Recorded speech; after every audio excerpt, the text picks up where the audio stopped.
We are moments away from the start of trading on this, I guess it really feels like tariff day, but the market isn't reacting that much because we got 25% tariffs on autos, at least the announcement of. They won't go into effect until midnight on between April 2nd and April 3rd. But S&P futures aren't getting hit that hard. NVIDIA is a loser today, and that's one of the reasons you see a drop of 0.3% there. NASDAQ futures down a little bit more because it's NVIDIA, because those chip stocks, AMD, NVIDIA, are down. And you see the small caps there also off about 0.2%. On the New York Stock Exchange, I saw something that said IR impact, which makes me think of the Ingersoll Rand drills that they use in NASCAR, but apparently it's something to do with investor relations. They don't trade, so I don't care. And then there's Baya International Group. They just started trading last week. This is a cloud-based internet platform that provides one-stop crowdsourcing, recruitment, and SAS, software as a service enabled HR solutions.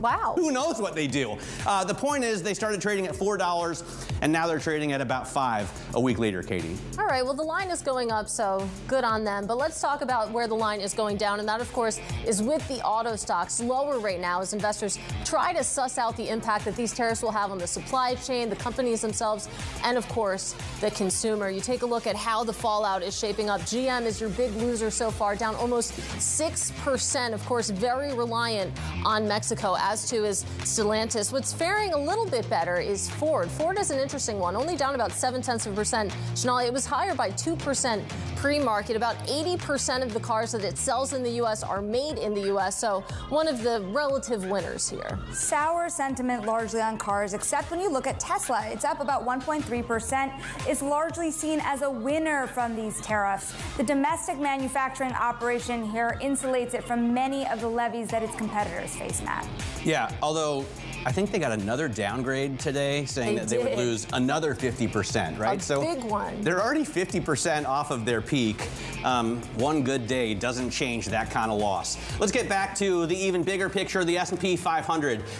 It's mostly unchanged. It's had a down year as well. Barclays sees the benchmark dropping even well, further than they did at the end of the year, right? 5,900, I think, is their year-end target. The strategist Vinu Krishna joined Bloomberg Surveillance this morning. I have sensed this bearish sentiment on the rise, especially in the last few weeks. So I just came back from Europe. Without doubt, there's a negative sentiment, certainly in the U.S. We're back with Morgan Stanley CIO and Chief U.S. Equity Strategist Mike Wilson. And Mike, you've been on a world tour. You've been traveling a lot for work to see clients. It's interesting to me that U.S. strategists, even you, who are kind of a known bear, think we're going to still go up to 6,500. All these European banks, Barclays and UBS, cutting their targets, HSBC, double downgrade. Do they just see it differently than we do here? Well, I would say their path has been different, right? So once again, I think a majority of strategists and clients came into the year probably too bullish about kind of the trajectory. And look, we overshot all of our base case targets end of last year. We talked about 6,100 as our bull case. We were bullish. First of all, we were bullish in the second half of last year for very different reasons than most people. Most people were bullish because everybody was saying, oh, the economy's great, earnings are wonderful. No, what was going on was the Fed was cutting interest rates, okay? There was an election that we had a clean result in, which caused a lot of short covering and hedging coming off. And we had a recession getting priced out from the summer. So we just overshot. And then we have all these growth headwinds. So what I view is I think a lot of people are just catching up to what's happened. And so now, of course, they're marking themselves to market. We always had a 5,500 to 6,100 target for the first half of the range, for the first half of the year.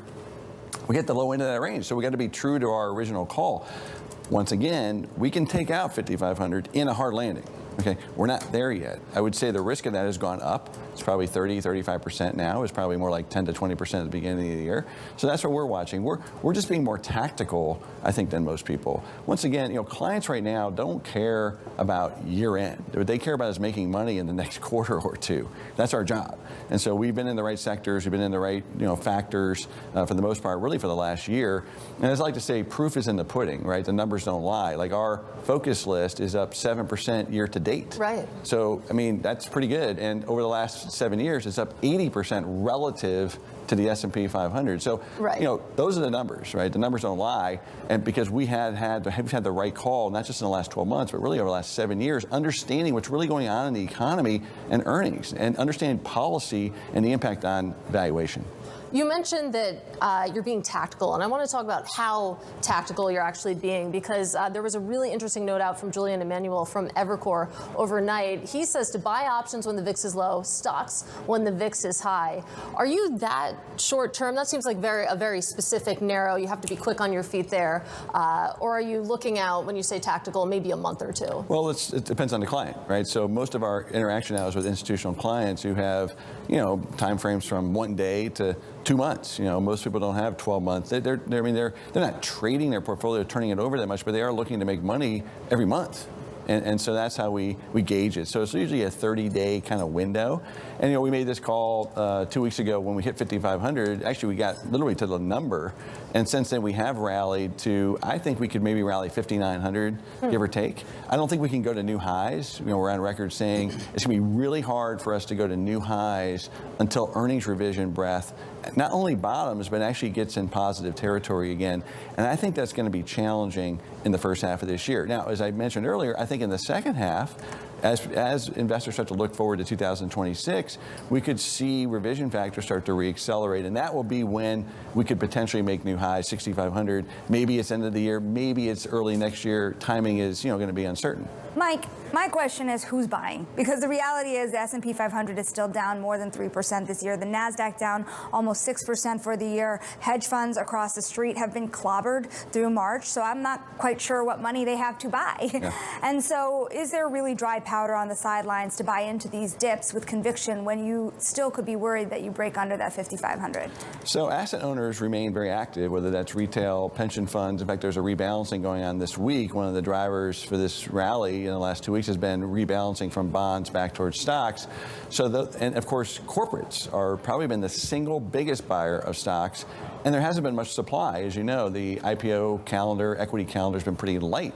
So we still have kind of a good supply and demand balance. That will change. Like, when will the asset owners sell?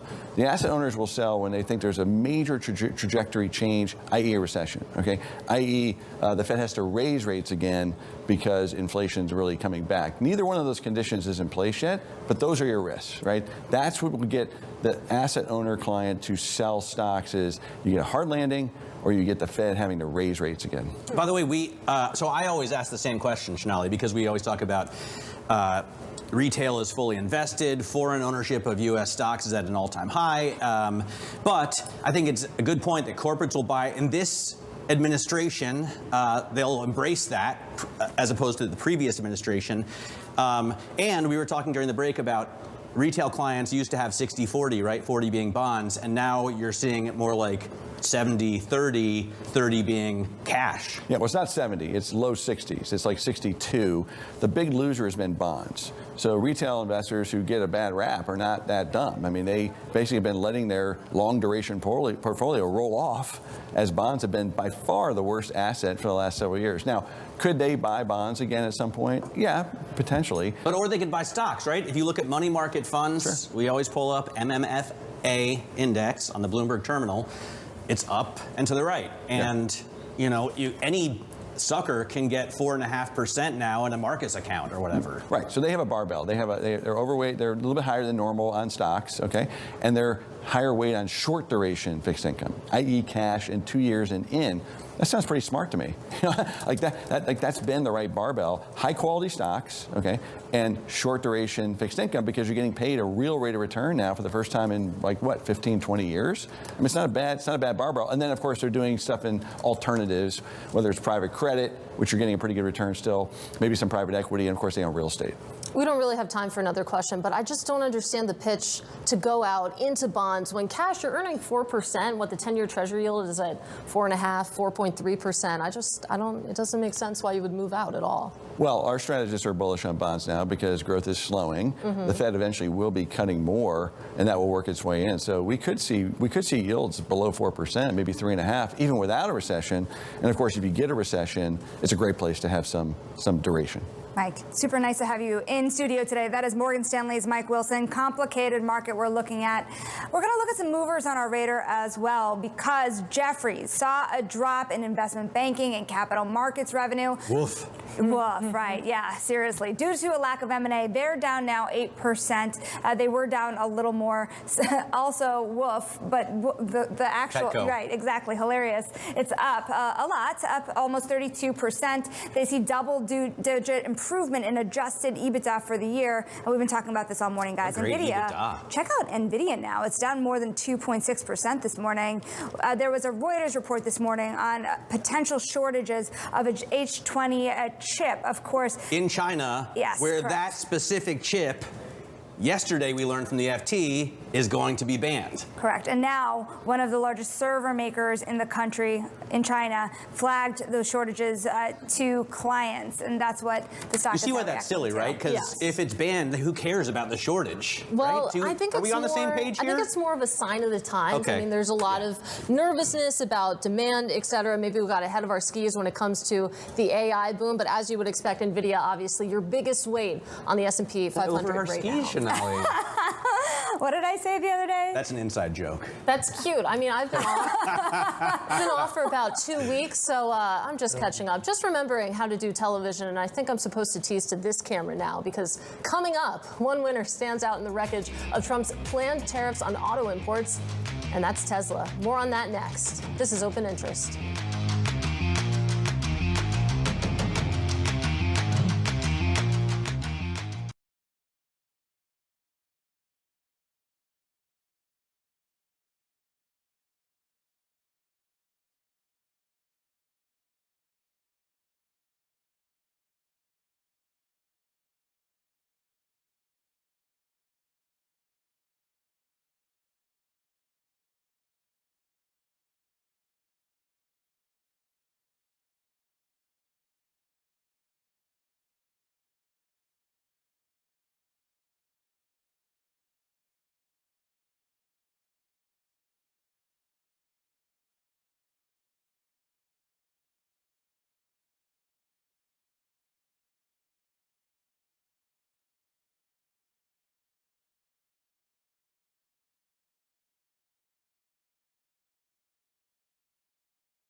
All right, welcome back to Open Interest. It's time now for our top calls. Some of the analyst action in focus this morning. And first up, AMD no longer a buy at Jefferies, getting cut to a hold, with the analyst saying that it's falling further behind NVIDIA and also facing increased competition from the likes of Intel.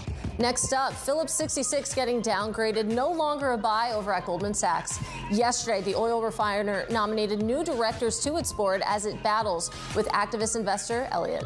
And finally, we have HSBC slashing its price target on Tesla to $130. Now, that new forecast suggests an over 50% downside potential for the stock, and the analyst cites limited driving assistant technology and challenges with European fleet buyers. Specifically, it's saying that robo-taxi opportunity, it's way too far in the future, and as such, it has a sell rating on the company, Matt. All right, let's stick with Tesla right now. Elon Musk says the Trump tariffs will have an effect on his car maker. He tweeted, I guess we can still say that as a verb, quote, important to note that Tesla is not unscathed here. The tariff impact on Tesla is still significant.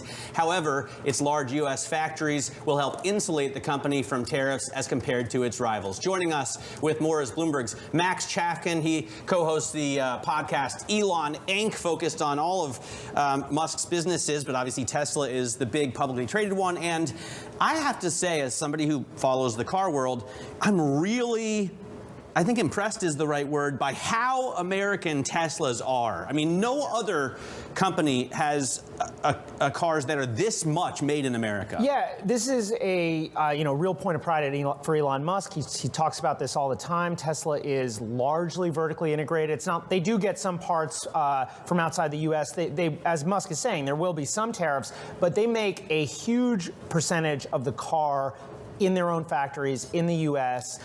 There's also an advantage in EVs. You know, EVs have fewer parts, than gas-powered cars. So anyway, there are a bunch of reasons why this helps Elon, not necessarily helps Elon Musk, but doesn't hurt him as much as some of these other automakers.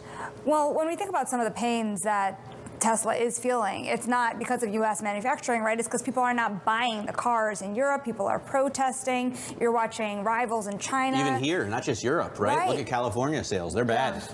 Yeah, and I mean, sales globally have been poor for the last year. You know, they were down last year for the first time in like close to a decade. There are real sales challenges, and you know, in certain ways, yes. Again, it gives Tesla some advantage if a gas-powered car costs $3,000 or $6,000 more because of tariffs.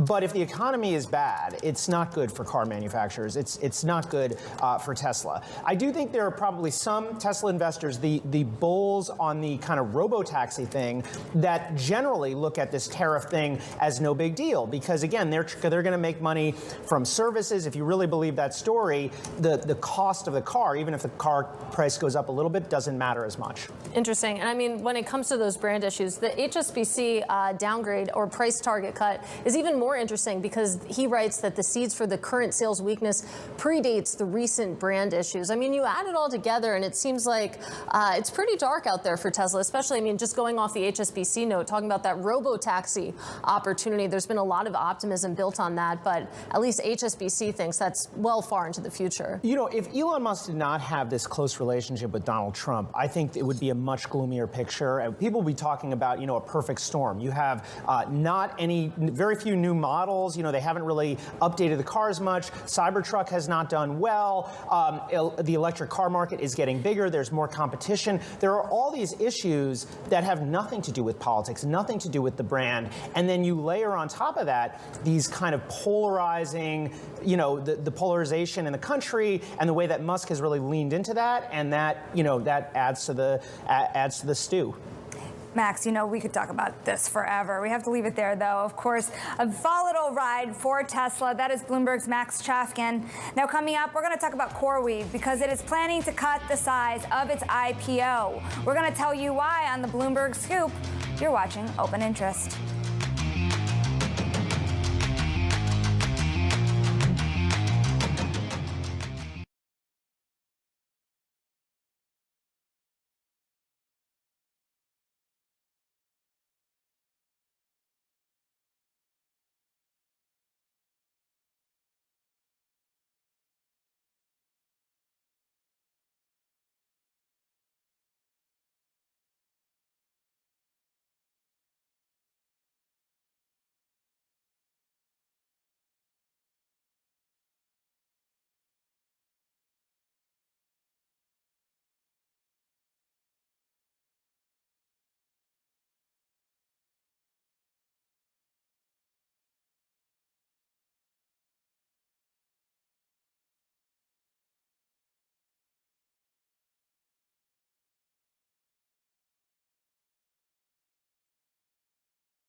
This is Bloomberg Open Interest. I'm Matt Miller. Quick check on what's going on in stocks here.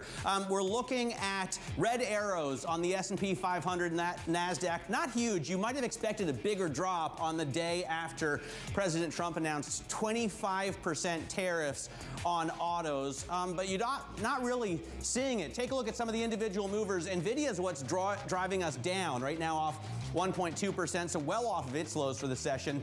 Tesla on the way up because the product that Elon Musk makes for sale in America is a very American product, and it isn't likely to face much damage from Tesla. GM is the other story. They assemble a lot of their vehicles in Mexico, in Canada. And then you got a couple of rental companies here that I think are really interesting. Avis, Budget Group, and Hertz Global Holdings doing incredibly well. Wow, Hertz up almost 25%. Because as cars become more expensive, a lot of people are going to be renting cars instead. I don't know what the deal is with Lululemon, but today. Do you know? It reports today. It reports today. Optimism. Lululemon reports today, and we all need a little bit more Lululemon in our lives. Thank you. Anyways, we are going to talk about a stock that is not currently trading, but is going to look to list very soon. CoreWeave is cutting the size of its IPO to around $1.5 billion. It is a sign of how stock market volatility is hurting demand for even highly anticipated listings. The cloud computing company will announce new terms of the offering later today and has been planning to list as soon as tomorrow. Let's get details with Bloomberg's Bailey Lipschultz, who co-wrote this story and broke the details of the revised offering. This went from attempting to raise $4 billion to attempting to raise $2.7 billion, now to $1.5 billion. What's going on? It's not a great look, Sonali, and it's really a combination of factors. When I talk to investors, long onlys, and hedge funds who have opted and told me they're sitting this one out, there's concerns about the competitive moat, how the longevity of the business will continue to operate in the years out. Obviously, we've seen headlines, Microsoft pulling back on spending as it relates to data centers. We've seen Joe Tsai come out and really question the future of that business and whether there's an oversupply of capacity. And really, just when you look at a deal like this, you're coming public at a time when you launch your IPO that as you mentioned, targeting $2.7 billion. NVIDIA over the last week down 4.5%. So certainly not helping with that concern. And obviously in the back of everyone's mind still is DeepSeek. And keep in mind, 8 of the 10 largest U.S. IPOs this year are trading in the red. Venture Global is down more than 55%, the biggest IPO of the year. So if you're a flipper, it's not really that exciting to go out on a limb and allocate some of your book to an IPO when you're really betting on the stock ripping 30%. One thing that has nothing to do with this story, I will point out that co-founder Brian Venturo is a Haverford College graduate. Oh, congrats. Did he run cross country there or no? That would be amazing if he did, but I don't think so. But a long illustrative So he went there, Howard Lutnick went there, and you went there. Yes, and Alex Karp too, actually. So small, an illustrious but mighty. crowd. Yeah, I know. Some real titans on that one. But in any case, you think about CoreWeave planning to downsize, according to sources. You mentioned the recent performance of recent IPOs. Talk to us about the effect this might have on some of those pipeline candidates that we keep talking about. Is this going to sort of chill the mood music? It's bad. Yeah. It's bad. When I talk to hedge fund people who flip these stocks or even long onlys, the expectation was no matter what, CoreWeave can get this done. It's an AI play, it's computing, it's backed by NVIDIA. If there was a time or a company to break open the IPO market, this was the company. Now that, as you mentioned, Sonali, you go from talking about $4 billion to 2.7 to now 1.5, with NVIDIA, according to CNBC reporting, having to step up to shore up that book. There's a lot of uncertainty in what that could mean for other companies. You know, the indebtedness is also something I want to talk about. There was this FT report about a technical default on the loans. I don't want to have you get too into that, of course, but I want to point out here that you have existing investors who have been particularly frustrated with the way they've managed their balance sheet. How often does the company's debt load come up in conversations with investors? I mean, that's critical. It's normally, though, skewed towards private equity funds. So when you're looking at companies that are coming out of call it Platinum or Carlyle, your who's who, the real question is, what does that leverage profile look like?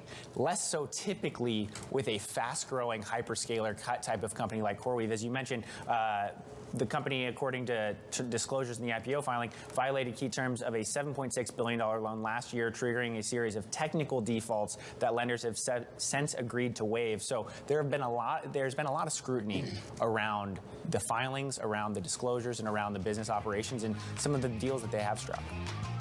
Bailey, thank you very much. Bloomberg's Bailey Lipschultz talking to us about the CoreWeave IPO. I'm looking at famous Haverford grads here. There's a few of them. Chevy Chase, yes, apparently. I don't know if he actually graduated. Judd Nelson. Yeah, it's not bad. From the Breakfast Club. Coming up in the next hour, we have Bob Sloan of S3 Partners on short interest in Tesla.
We are 30 minutes into the trading day. Welcome to Bloomberg Open Interest. I'm Matt Miller. I'm Shonali Bassett. And I'm Katie Greifeld. And coming up, stocks extend losses as investors assess the impact of Trump tariffs on the economy. This hour, we're going to explore how luxury consumers are bracing for Trump's tariffs and talk about a car that you want. Rob Dickinson and Raj Nair of Singer, a company known for resto-modding classic Porsche 911s, joins Open Interest. And from tariffs to tech, OpenAI said to be finalizing a $40 billion funding deal that would double its valuation to $300 billion. Of course, a lot of eyeballs on that. It's a private company, and it's amazing that it's a private company and a real sign of the time that you have a lot of companies just happy to stay outside of the public markets. But let's take a quick check on these public markets. 30 minutes into the session, you can see the S&P 500 still lower on the day, but taking back some of those losses. Now down less than 0.1%. Big tech still in the hurt locker, relatively speaking, down about 0.2%. NVIDIA certainly weighing on sentiment there, but these moves contained after, I believe there's been a sell-off. I've been off, but I know that things have been pretty dicey. You know what? It's shocking to me. Yesterday, when we heard that the auto tariffs were coming, I didn't get out of my car after I got home because I wanted to hear Trump talking. I wanted to see the market reaction. I always listen to Bloomberg Radio. I know you do. When I'm driving and sometimes when I'm cooking. And there just hasn't been what I expected. If you told me Trump is going to put 25% tariffs on automakers and actually go through with it and say it's going to stick, I would have thought... You're talking on the benchmark level, right? Yeah, I would have thought we see a huge sell-off. Well, it's something that we've been talking about, tariff fatigue. Will he, won't he? There's some idiosyncratic stories, Sonali, but at the benchmark level, I just don't know how you play it. I think if you pulled up how things have been performing this year, I think you'll see exactly why the benchmark level has not been responding in the same way. And it's because you see those super, super defensive trades leading the way in this pretty massive way. Your biggest performer on the year by far is the energy index. And actually, you saw a lot of the other parts of the energy index, the interesting parts that were tied to AI, sell off pretty brutally the last couple of weeks, Katie. You saw the likes of Vistria, which, of course, we were talking about all of last year as being one of the biggest gainers in utilities, dragging that part of the index down. So, yeah, it's still up on the year, but nowhere near where it was before. And there's a lot of bad news priced in already. But, Matt, to your point, there's an interesting note from our MLive team, Michael Ball, saying that if you take a look at the options positioning around April 2nd, there's not too much to talk about. So clearly traders not exactly bracing for that date. I think there's something to talk about in positioning. We should. That's why I called up my buddy Bob Sloan. I'm talking specifically April 2nd. I'm trying to get into this intro here. I know. Right? Tesla is down over 40% from its peak back in December, but it may be one of the rare winners coming out of President Trump's proposed auto tariffs. That's because all of the cars it sells in the U.S. are made in the U.S., and even most of the components it uses are made here. Joining us now is Bob Sloan, founder and managing partner at S3 Partners. And according to S3's research, short interest in Tesla has rebounded after trending downward most of last year. In fact, Bob, welcome to the show. Good morning. Thanks for joining us. I was shocked to see that there's only, I think, on the Bloomberg I see, only 2.5% short interest in this stock. You know, Tesla is the metric of American culture for the last 5 years. It has encapsulated everything economic that expresses itself in our markets. First, it's a meme stock. Then it's a financial soap opera fighting with short sellers. Then it's a technology stock. After the election, it's the best proxy of consumer sentiment and a political poll at the same time. It takes off in November, and then as tariffs and economic policy introduce itself, it sells off. If you want to understand consumer sentiment and reaction to economic policy, look no further than Tesla. But Bob, one thing that really strikes me about the short interest you're seeing in Tesla is just how quickly the short interest has turned around. It wasn't too long ago that some of the largest institutional investors, short sellers, hedge funds were too afraid to short this stock in fear of being squeezed. Well, it's not, short interest was very low, as Matt pointed out early on. But so, who's selling the stock? It's actually your long holders. It's not necessarily short sellers putting pressure on the stock. Yeah, it's interesting. I mean, we were talking to Carson Block a couple of weeks ago, and what did he say? Don't bet against Elon Musk. He always seems to find a rabbit to pull out of a hat. So maybe that attitude, it's working its way through the broader market as well. Bob, I do want to move on from Tesla, and I want to talk about small caps. It's a topic I keep returning to because this is a trade that just hasn't worked. I know that you're keeping an eye on the Russell 2000 ETF, ticker IWM. What are we seeing when it comes to that short interest story? Yeah, so we're not an investment advisor. We're a data company. Let's just keep that in mind. But one of the things that we've done is invert technical analysis. Most of the time, technical analysis is done on the broader market. We've done it on short interest indicator. And what you find is that when short interest gets to its resistance level and hits it, that's generally bearish for the stock. And actually for IWM, it broke out of its resistance level, and then actually about 89 million shares, and then came back down. So near-term, probably bullish signal for IWM. We were talking about a story Michael Ball wrote for Bloomberg, kind of calling the non-event that tariffs would turn out to be, at least for today, because of options positioning. When you look at, short interest going into, say, COVID or going into Russia's invasion of Ukraine. What can you learn? What lessons can you pull out of that and apply now, short interest going into tariffs? Sure. So exogenous events are a fact of life, right? I mean, you mentioned many of them: COVID, Ukraine invasion, now tariffs. And what short interest does, it actually helps you understand how the market will react to exogenous events. So COVID, what happened? You had airlines sell off, but you had consumer staples like Clorox, P&G being bought. Same thing with Ukraine. You had, food being sold off, energy being bought. So now what we see is those companies and or sectors like XOY, XOK, where you have either a dependency on foreign revenue, or you have a lot of your manufacturing being made outside the United States, performing poorly. So short interest is a factor. It is very much like momentum or interest rates or value in and of itself to apply to risk management in your portfolio. Bob, what kind of signals are you seeing when it comes to the short interest in the major indexes when you look at ETFs tied to the S&P 500, for example? Yeah. So SPY, short interest is going through the roof. It's broken through its resistance levels so much that it's actually probably setting up a new support level. That's called polarity. We see that, and we think that's bearish for SPY. I also want to go around the world here. We've been talking for a few months now about this outperformance that we're seeing when it comes to European equity markets relative to U.S. equity markets. A lot of concern maybe that U.S. exceptionalism is fading, but it's a little bit of a different story. I mean, looking at your notes, as I understand it, people are sort of betting against that rally that we're seeing in Europe, Bob. Well, uncertainty breeds a certain amount of hedging activity, and I think you're seeing that express itself in European markets for sure. Hey, Bob, Jamie Dimon and Steve Ratner both have made the point that the people they know and speak to on Wall Street, even those who didn't vote for Donald Trump, are still very optimistic for this term. And I wonder, you're also exceptionally well connected on Wall Street and here in New York. What are you hearing from the business community about, the current vibes, for lack of a better term? Sure. So, well, first of all, thanks for the compliment. The second thing is stress tests out, Basel endgame in the cooler, balance sheet expansion is here. So when you look at the regulatory environment, that's the next step in economic policy. There's probably $1 trillion of balance sheet that's available in the coming years. There's probably never been a better time for fund formation.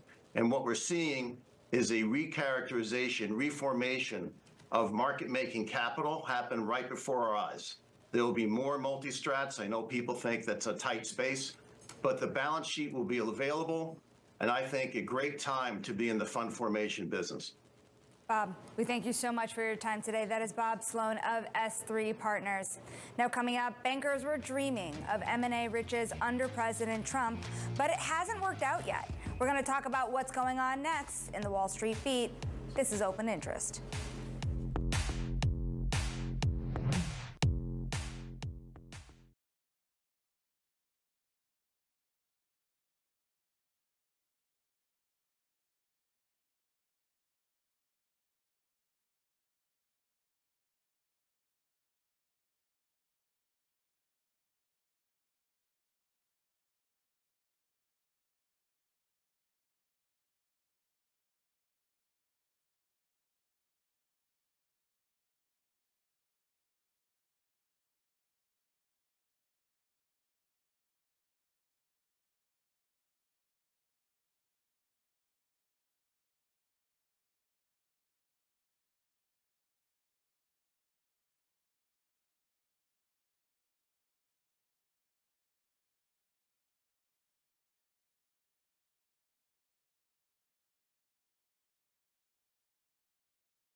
Let's get to high interest, look at what's making headlines around the world. A panel of financial experts suggests the Fed should consider setting up an emergency program that would close out highly leveraged hedge fund trades in case there's a crisis in the treasuries market.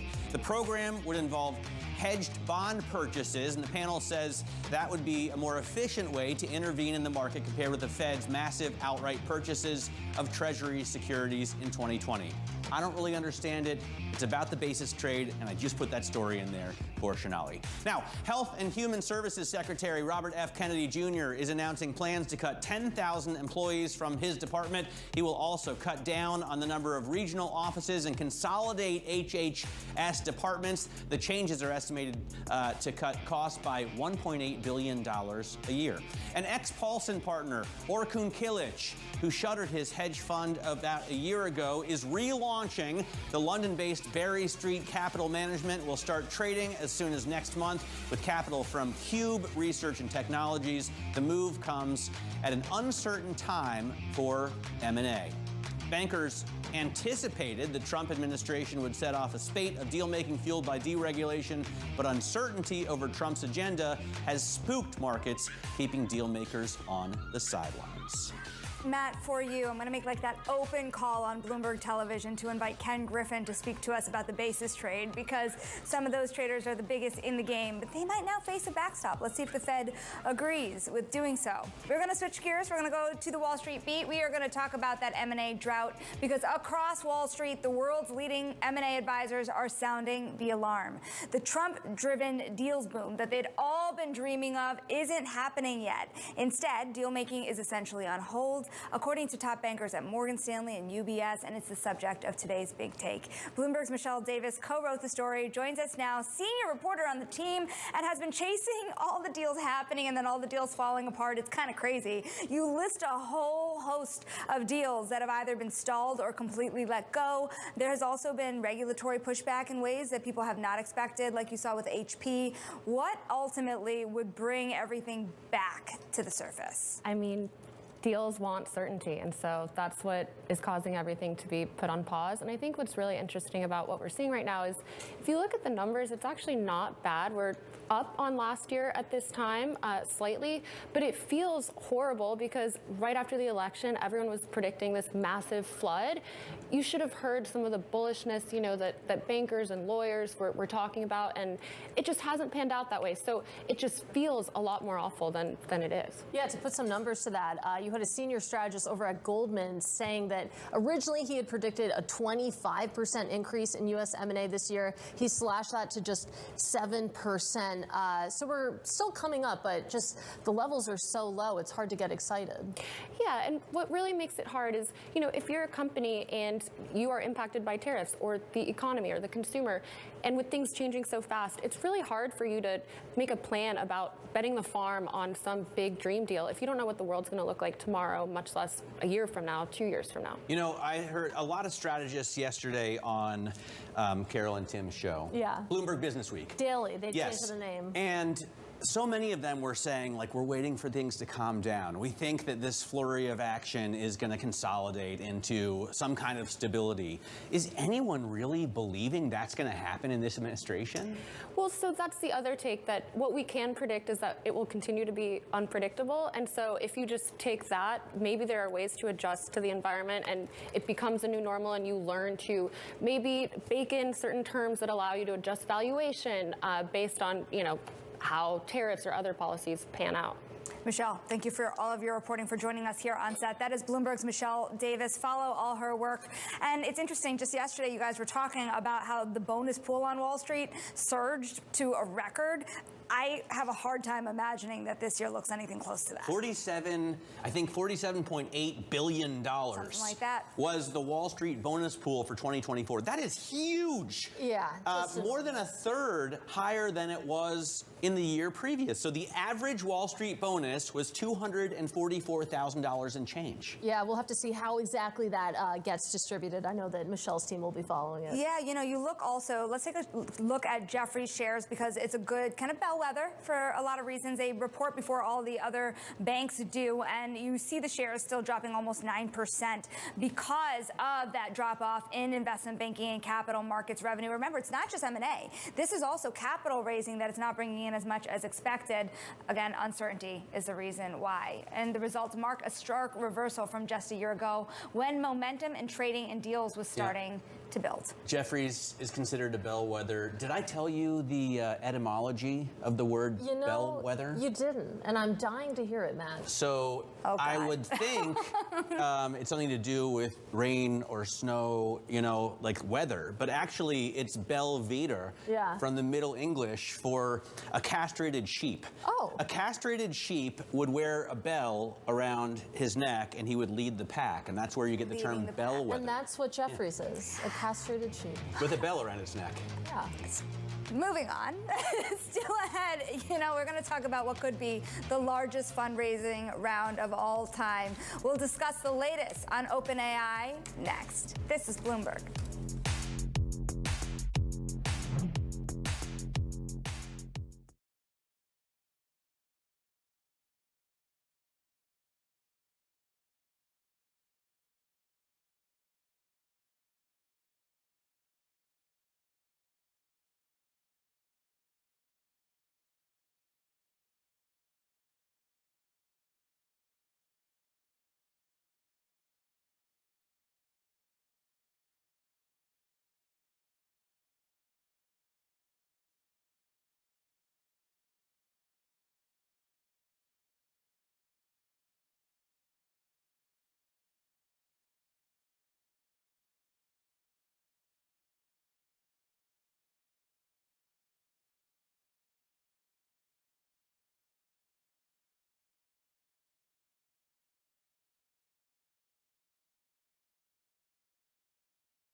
Well, Bloomberg has learned that OpenAI is close to finalizing a $40 billion funding round led by SoftBank.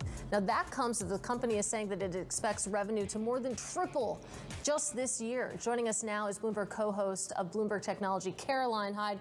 Caroline, it's interesting to compare and contrast here because you have, of course, OpenAI just trying to raise gobs of money here. And then you have CoreWeave slashing its IPO size in half, according to sources. And it really feels like haves and have-nots as we sort of question the AI story here. We question the AI bubble. We question the AI infrastructure bubble. OpenAI is building and using the infrastructure to give us all the applications, the image generation that everyone's going completely wild about right now, and starting to prove the use case both for businesses and to individuals. They're actually also showing that revenue is tripling for this year. That's reporting coming from Bloomberg. It's likely to double again into next year, up to about $30 billion. There we have the revenue streams. You go to CoreWeave, which is at the infrastructure layer. Basically, they're providing the compute for OpenAI to serve us all our wonderful images, that's where we question. That's why Joe Tsai from Alibaba is saying, I think there's a bubble going on in the US. That's when TD Cowen comes out and says, look, Microsoft seems to be pulling away from some of its overall leases. And who is the biggest customer of CoreWeave? Microsoft. And so this is a terrible time to be checking IPO and AI sentiment from an infrastructure perspective with the public markets. But on the private markets, it's go, go, go, and up to $30 billion going to be coming from alone the likes of, well, SoftBank, and then another 10 billion coming from other investors like They better Magnetar. get that cash while they can, Yeah. right? Because you know, it's getting dark out there. There's not going to be any more money. I feel like there's a rush to grab as much as they can right now because everything's going to be made in China later and all cheaper. I think it's also interesting that Microsoft apparently is backing out of leases. Haven't we talked about this before? At least according to TD Cowen once again. And it's the same people that we all had this animated discussion about back in February when we were trying to understand exactly what leases really mean and the technical terms about when you've signed for them and when you haven't. But TD Cowen is sticking to their perspective that Microsoft is moving away from them in Europe. Now, it does go out to say, look, they're being snapped up. Those data center leases and indeed desires to build are then going to be bought by Amazon. They're going to be bought by Meta. Maybe it's the relationship with OpenAI and Microsoft being recalibrated, and we know that OpenAI is now allowed to go to Oracle. It's now allowed to go to SoftBank, and of course, the overall Stargate project for its compute. So Microsoft off the hook a little bit. But Microsoft has said, look, I'm sticking to my $80 billion investment theme for this year. That should bode well overall for CoreWeave, but it's just speaking to our anxieties right now. And I think you're right, Matt, that there is a rush to get this over the line. Why does overall OpenAI need $40 billion for its compute? The question is it going to CoreWeave or is it going to other people? They can just get their chips in China. They can get them way cheaper there. One thing that's fascinating to your point on the investors, there is investor overlap, a lot of it, frankly. And you look at the OpenAI story, Magnetar, for example. Yeah. They are in CoreWeave. They could put another $1 billion in OpenAI. Now, that's kind of why I almost feel the same way you do. At what point does the money flow stop? Because these investors are so overloaded in the same theme where there is pressure, like it or not. OpenAI is not expected to be cash flow positive till 2029. I think it's all about timing, isn't it? At the moment, we are accessing an IPO market when valuations are down 25% for NVIDIA over the last month or so, 10% for the overall NASDAQ 100. It's just an ugly moment in the short term to be questioning valuations. But VCs and Magnetar, for example, very long-term perspective. I don't think anyone's questioning how much generative AI is going to change yours and my life in the longer term, but they are questioning where they get compute from in the here and now. And I think there's like the mismatch that's happening in the market and the private markets. But eventually, these things do tend to come together. Is it more that the private valuations calm down, or is it more that the public markets start to pick up once tariff anxiety is out of the way? Yeah, some big existential questions embedded in that answer. Caroline, it's always great to see you. That is Bloomberg Technology co-host Caroline Hyde. And be sure to check out the premiere of our new Bloomberg Original show, Primer. It's all about the business behind technologies poised to transform global markets. That's tonight at 6 p.m. Eastern. I love the tease, by the way. I love the commercial for that. Yeah. You did a fantastic job. A voice. I watched you should it see twice. all. It's an amazing collaboration, Bloomberg Originals. They got some incredible production value on it. It was a real joy to be part of. Cool. Yeah, it's been beautiful watching it on Instagram. Excited to see the full package. That's tonight at 6 p.m. Eastern. Let's quickly get a check on these markets, though, before we get there. You can see the S&P 500 coming back a little bit right now. The biggest gainer on a points basis is Tesla, currently up by about 2.5%. The tug of war there is that you have NVIDIA shares down about 1% right now. That is your biggest weight on a points basis to the downside. Now, coming up, Singer continues to dominate the Resto Mod Auto category. We'll speak to the company next. This is Bloomberg.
Jerry Seinfeld famously called his 1973 911 Carrera RS a dead man's car because it's the kind you buy from someone's estate and keep for the rest of your life. That's the kind of car that Rob Dickinson is building at Singer, but with an outlaw twist. Singer has absolutely dominated the category of resto mods, taking a classic 964 from the 1990s and kitting it out to perform far better than the original, all while adding unique non-factory touches for which well-heeled buyers are willing to shell out millions. In fact, the former frontman for the shoegazing rock band Catherine Wheel has gotten so many orders that he teamed up with Knighthead Capital to help finance the whole thing and has recently brought in former Ford exec Raj Nair to sell those million-dollar 911s. Joining us now from their new production facility in Torrance, California are the man himself, Rob Dickinson, and his new CEO, former Ford president Raj Nair. Great to have you guys on the program. Thanks for joining us. Rob, I'll start with you. Just set the stage for us in terms of like the genesis of Singer and the explosive growth that you've seen over the past 5 years. Hi, Matt. Thanks for having us.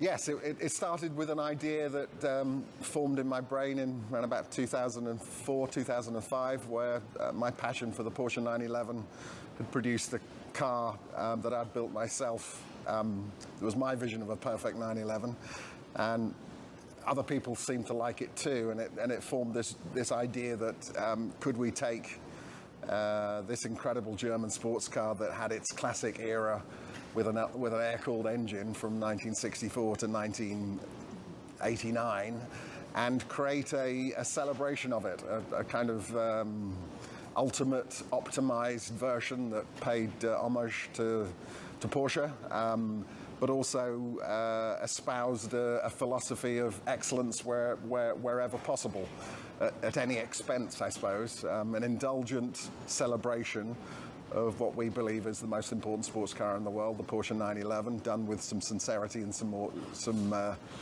understatement, dare I say it, and with as much attention to play to the engineering as the design, and a deep dive into celebrating what is truly an iconic car. And I think my vision of what that car should be was the same as everybody else's, and I think that's probably why we've had some success. You've had massive success, huge boom through the pandemic as well, and Raj, maybe you can comment on how sales are going now, because we had consumer confidence fall to the lowest level since 2021, and yet I'm guessing your order books just continue to grow.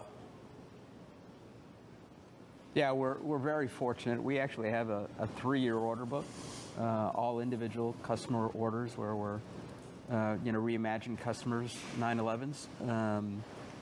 We just delivered our 500th car, about 100 vehicles or 1,000 vehicles sold, coming up on 1,000. So, yeah, we're very bullish about the order book, and we've got a pretty full product pipeline even beyond that, out to 2030, where we've got a lot of ideas with Rob and team on what we can do in the future. Well, let's talk a little bit about the competitive landscape here. And Rob, I'll toss this question to you. You do have sort of copycat companies that have popped up. I'm thinking about Theon Design, Twisted Automotive, for example. Gunther Works. Gunther Works is another one. Matt is obviously the authority here. But how do you sort of meet that competition? What is the pitch for people continuing to buy Singers when you have prices that are much higher than some of your new peers? I think we've managed to prove over the years that what you get with what we do is what we promise. We have a mantra at Singer is that everything is important, and our work is absolutely about the cars, but our work is about many other things as well. We're a service business, and we're taking a lot of money from our clients, and the idea is to honor that, trust, repay that trust with not just a brilliant car, but a brilliant experience. A journey. These incredible folks that trust us with their money become friends, and they're real relationships. And I think that means a lot when you're spending a lot of money. I think our cars seem to on the odd occasion, people sell their cars. They make some money from them. Our cars are, I think, a good place to put your money if that's an important thing, and it is to many people, of course. And I think we continue to push the barriers. We're aware that we've inspired a few other people. I think in many ways that's been great. In many ways it's a sign of that we're doing something right. I think if people start to be inspired and copy us, I think everyone copies, and everyone is inspired by others. Sometimes it leads to good things, and sometimes it leads to copies. So Rob, we remain stoic about that. It's all good stuff for us. Rob, that's the relationship to rivals and clients. But what about to Porsche itself? Now, calling it a reimagined Porsche, what are the ramifications of selling a Porsche that is not a Porsche? What are the legal ramifications for calling it reimagined without infringing on trademark laws tied to Porsche? Well, it is a Porsche. It's a Porsche all the way through. It's a Porsche when we start, and it's a Porsche when we finish. I think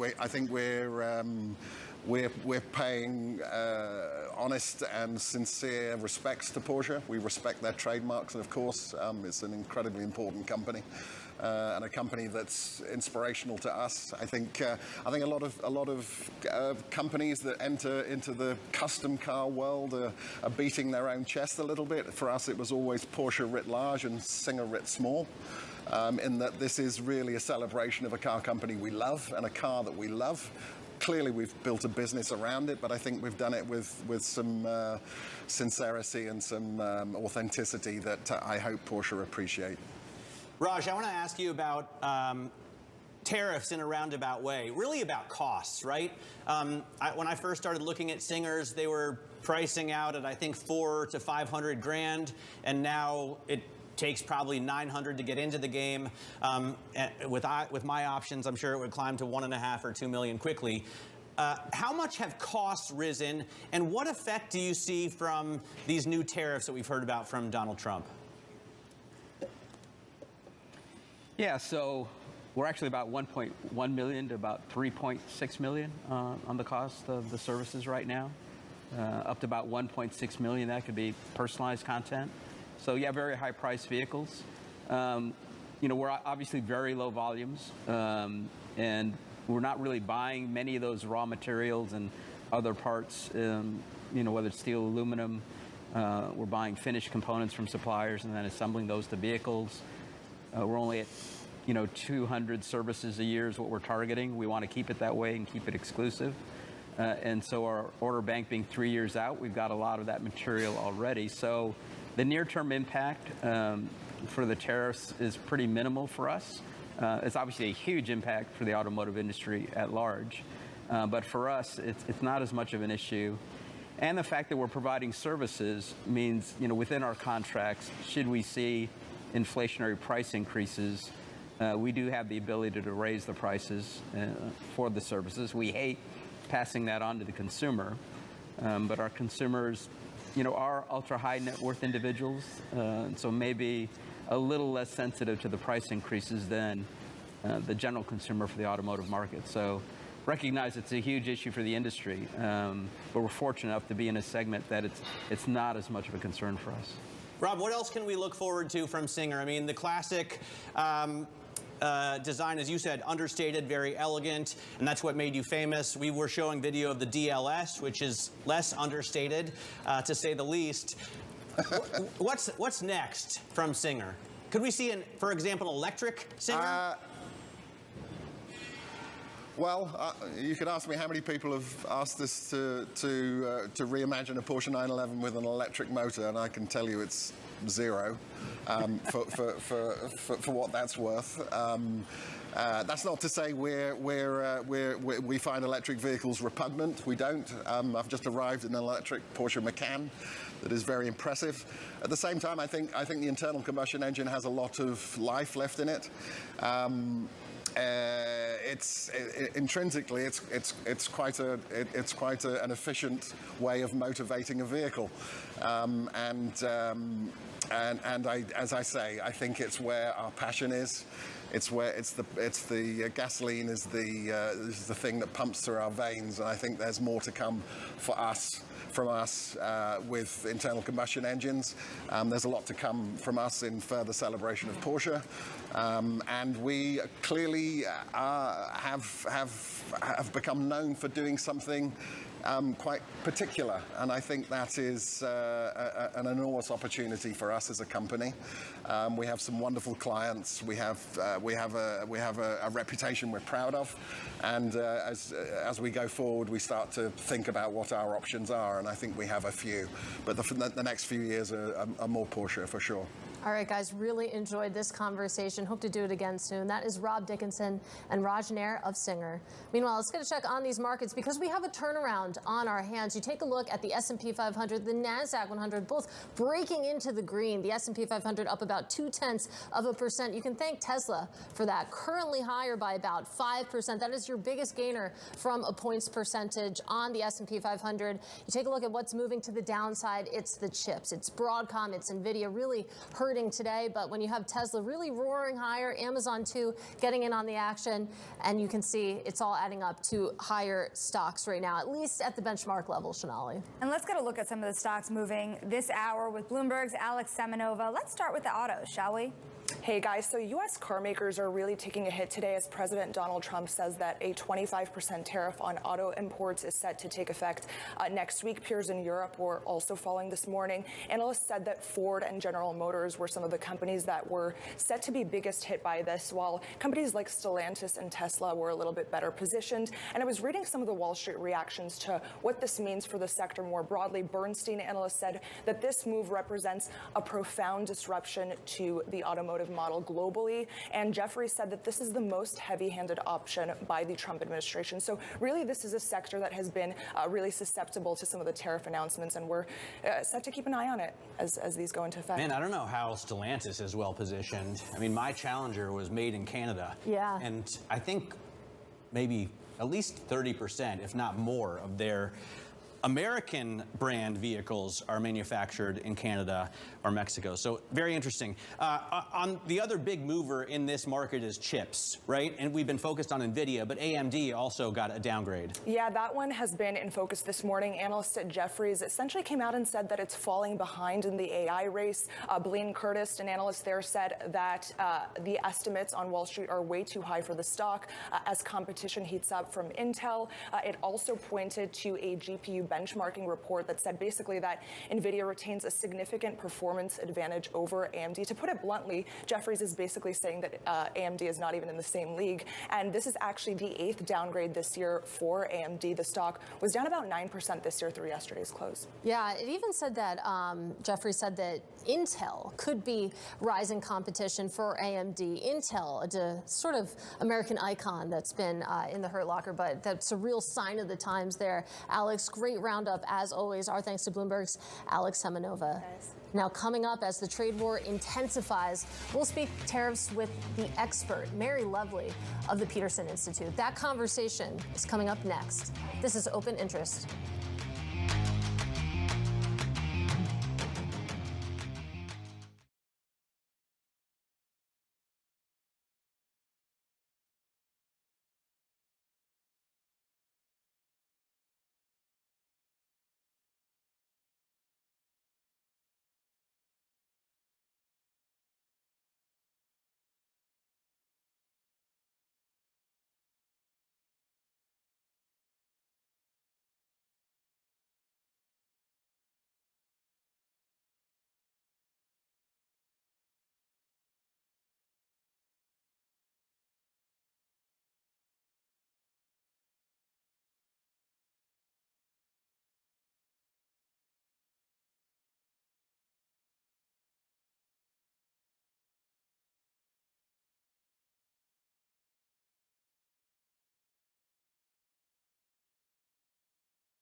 Now let's get back to the top story of the day, the Trump tariffs. And Mary Lovely is a tariff and trade expert. She's a senior fellow at the Peterson Institute, a think tank that specializes in international economics. She also served as the co-editor of the China Economic Review from 2011 to 2015.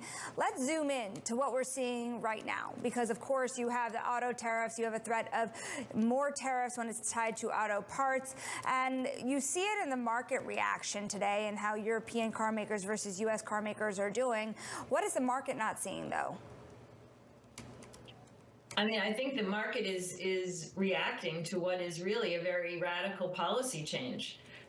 This is going to dramatically affect U.S. auto operations. And I know part of that is intended by the president, who wants assembly to be back in the U.S. But the U.S. auto industry has maintained a competitive stance by basically relying on Canada for doing part of its operations and Mexico largely for lowering labor costs in assembly. So this just blows a hole into those strategies, a great big hole. One of the things the president was saying yesterday, Mary, is that the media doesn't tout enough the fact that manufacturing has moved back to the U.S. bigly. And I wonder if that's been the case. Have you seen that? Or do you expect that? Do these tariffs really drive manufacturers to say, you know, we were assembling the Silverado in Mexico, but now we're going to bring all of our plants back to Detroit? Well, this is a tricky issue. It's clear that there have been announcements in the auto sector of new investment, and I would expect that given yesterday's announcement about 25% tariffs across the board, that we're going to see more. Unfortunately, that's just the tip of the iceberg that you can see. Underneath the water, there are a lot of investments and investors that are thinking, is the U.S. the right place for me to locate? Unfortunately, these non-investments won't ever be seen because they're deflected away from the United States. Also, the quiet disinvestment that will happen as U.S. companies face lower demand because of the increase in prices that we're surely going to see. You know, with the U.S. raising tariffs virtually every week, sectors not knowing if they're going to be hit, how confident would you be in building a new manufacturing plant in the United States unless you were building it strictly to serve a market that is now being walled off from the rest of the world? And Mary, for so long, we've been talking about tariffs, the threat of tariffs as tactics, basically. And I was spending the last several days at a conference out in Las Vegas, and many of the conversations I had were around how actually Trump 2.0, you have to take Donald Trump at his word. You have to take him literally. And one of the things that he said yesterday when introducing these auto tariffs was that these would be permanent, that basically these aren't negotiating tactics. Do you believe that? Should we reframe how we've been thinking about this back and forth?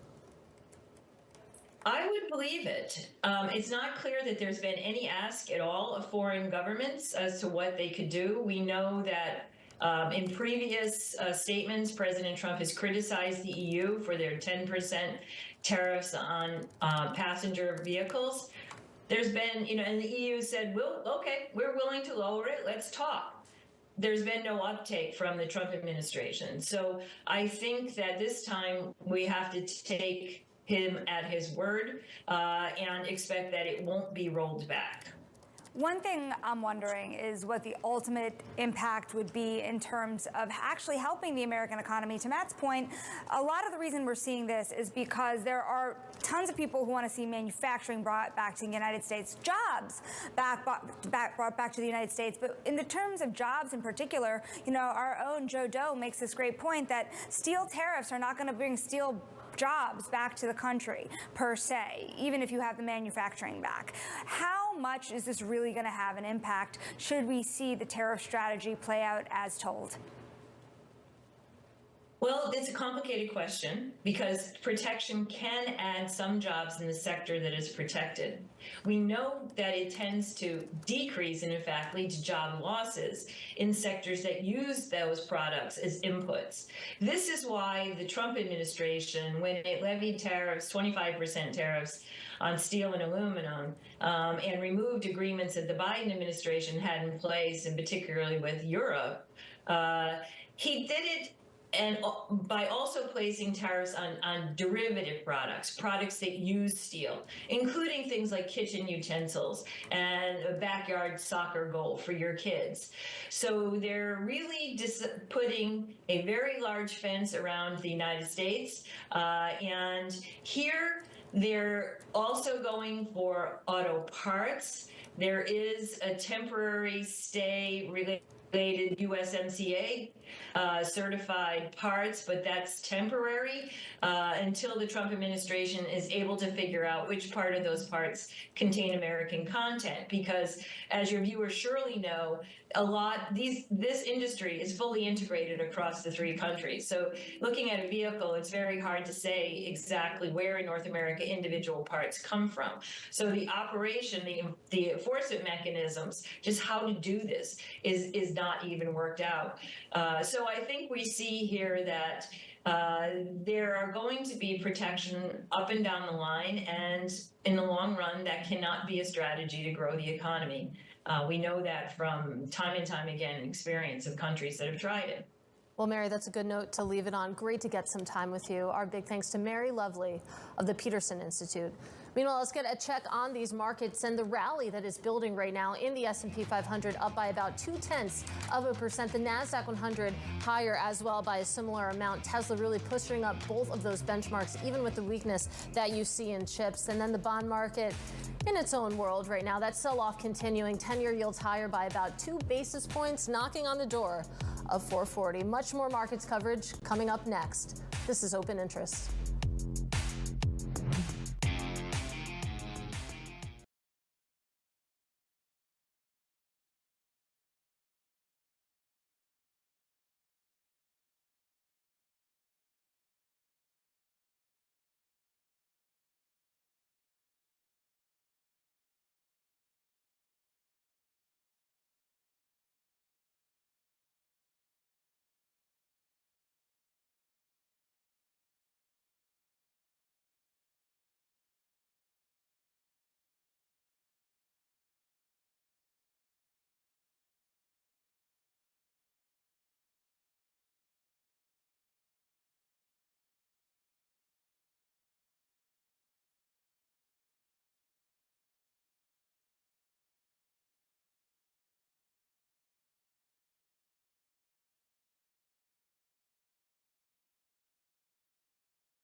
All right, welcome back to Open Interest. We do have some headlines breaking right now. This out of ratings agency Moody's edging closer to a downgrade of the U.S., specifically higher tariffs and tax cuts to boost deficits. This according to Moody's, and that debt overhang could outweigh the strength of the dollar. Interesting coming from Moody's. We know that S&P downgraded the U.S. Fitch followed not too long ago, and now we have Moody's again edging closer to maybe also potentially downgrading the U.S. Yeah, I mean, this comes down down to pure just numbers. Higher tariffs, tax cuts is what they're looking at here. And of course, we're looking at that X date in the coming months as well when it comes to the congressional budget. Yeah, and as a result, I think, at least partially, gold has been driven to a new record high. You're looking at $3,058 a troy ounce. Coming up tomorrow on Open Interest, Lisa Shallett joins us from Morgan Stanley Wealth Management, Laura Goodwin of New York Life Investments, and Flexport founder Ryan Peterson.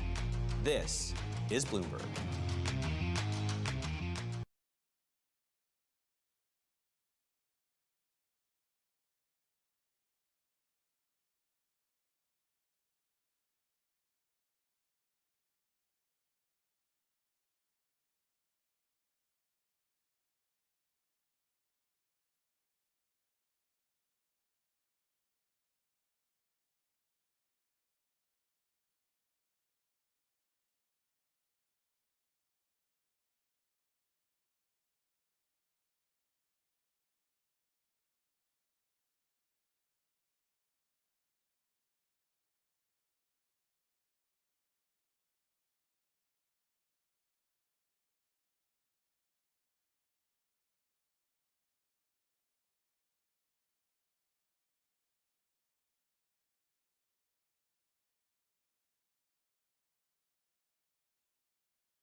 From the heart of where innovation, money, and power collide in Silicon Valley and beyond, this is Bloomberg Technology with Caroline Hyde and Ed Ludlow.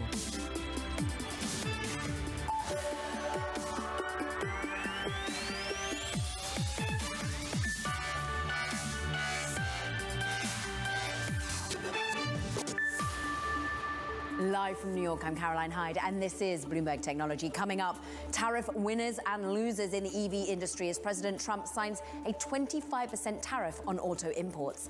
Plus, CoreWeave tests the IPO and AI appetite with plans to cut the size of its U.S. listing, sources tell Bloomberg. While OpenAI shows continued AI optimism, finalizing a $40 billion funding round led by SoftBank, the largest of all time. But first, we check in on markets which are being whipsawed at the moment. We started in the red. We're now managing to push into the green on the NASDAQ 100. We're led higher by names that I'll reveal in a moment. But on the downside is AMD, for example, once again being called out for its lack of competitive edge versus an NVIDIA. You've got PDD on the downside from a points perspective. But Moon Music trying to digest the ongoing tariff narrative coming from the White House, what it means for the auto sector. We dive into that now because on a points perspective, the biggest drag higher Tesla, we're up by 6, call it 7% now. This is, of course, it makes an awful lot of the components and its cars right here in the United States. Yes, it has exposure to Mexico, but less than competitors. We also see Rivian up by 6.3%. Again, focused on how perhaps EVs can manage to be owning their own supply chain in this moment, unlike the likes of Ford, up by 2.5%, unlike the likes of GM, up by 6.8%, where they are significantly exposed to supply chains coming from Mexico and indeed from Canada. Let's tie this all together with a tech perspective. Mike Shepherd joins us for more. And it is so interesting in the haves and the have-nots right now, Mike. Just tell us the update on what is going to be coming from the White House come April. Well, Donald Trump previewed some of that yesterday as he unfurled those auto tariffs that we were just talking about and their various impacts. And what we can expect on April 2nd, what the president is calling Liberation Day, is what he calls a round of reciprocal tariffs. And this is to try to even out the trading relationships, in his view, with partners around the world. And these include countries that, in the U.S. position, put American exporters and products at a disadvantage when they are exported abroad. And he is trying to level the playing field, in his view, by imposing tariffs against those trading partners. And some of the biggest targets that we're going to see are going to be the European Union and then other countries where there is some sort of imbalance. And for tech, one area of concern could, of course, be Taiwan. It's a key trading partner, but it also has a huge trade surplus with respect to the U.S. It also happens to be a major source of the semiconductors that NVIDIA and AMD design but have produced by TSMC there. So this is something the tech industry is going to be watching very closely. And I will add, on semiconductors, Trump has also promised possibly, but he hasn't guaranteed, levies on the imports of chips as well, possibly coming April 2nd. But again, we are uncertain about that. The autos tariffs were supposed to come April 2nd. He moved them up by several days. Right. So really, we're in a wait-and-see mode there. Mike, I love how you broaden us out across all the industries that we look to potentially be impacted in the future. For right here, right now, let's go back to autos. It's interesting that Tesla is being seen by the market as someone that has a protection from this sort of a tariff levy. But Elon Musk himself posting that they are exposed, just not to the tune of a GM or a Ford. Well, that's right. And they do have some insulation from it, mainly for two reasons. One, you indicated at the top, and talking about the market impact, they make all of their U.S. sold vehicles in California and in Texas. They really have no exposure when it comes to finished cars and vehicles being brought into the United States. And even on the component side, in most of their vehicles, they have at least 60% or up to 75%, depending on the model, of components that are made here in the U.S. So they do have some insulation there, and that offers them some protection from the worst of it, compared to, say, rivals like Hyundai or GM even. Mike, great roundup. Thank you so much, Bloomberg's Mike Shepherd. Look, let's continue the conversation with Andrew Rogers, Senior Vice President at Boundary Stone Partners. It's a government affairs consulting firm focused on clean energy. Andrew, you've got, well, over 20 years of expertise in transportation, in infrastructure, and implementation of policy here. How much of an upending is this to the business models of EVs and indeed automakers more broadly? Yeah, I mean, I don't think the effect can be understated here. The auto industry, much like the road and bridge building industry, relies on predictability, certainty, reliability. There's a reason that we fund roads and bridges on 5-year cycles, because these are large projects that take a lot of predictability and investment over time. With the tariffs that were announced yesterday, you can just look across the automotive sector and already see the ripple effect that it is having, with sales, stock prices plunging across multiple sectors, including hitting the tier 1 suppliers. Now, I'll say that the underlying goal of these tariffs is quite laudable: to reshore domestic supply chains, to build up manufacturing in the United States. And there's a lot of policies that President Trump put in place in his first term that continued through the Biden administration. Now, that having been said, the practical reality is somewhat different. Automakers have relied on global supply chains for decades, and the days of a Model T soup to nuts rolling off an assembly line in Highland Park, Michigan are long gone, and they're not coming back.